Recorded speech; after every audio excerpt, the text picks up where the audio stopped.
Samahan niyo naman ako ngayon magbukas ng tindahan.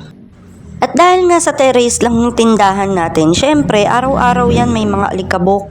Pagkatapos nga nating magwalis dyan, nilabas ko na rin yung mga kape natin. At dahil nga sa terrace lang tayo nagbubukas ng tindahan, araw-araw yan labas-pasok yung mga paninda ko. At syempre, araw-araw din yung pagbubuhat ko.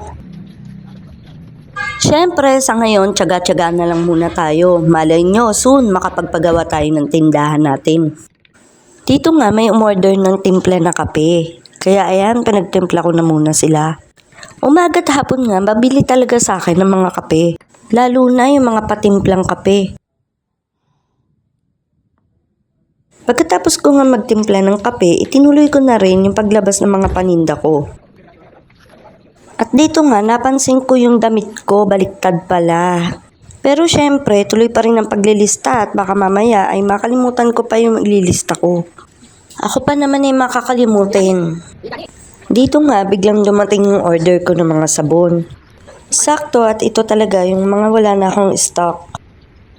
Pinagbubukod ko talaga yung mga pinagbibilan ng sigarilyo at bukod din yung mga pinagbibilan sa tindahan. Para syempre nakikita ko yung kinikita ko sa sigarilyo at kinikita ko sa tindahan.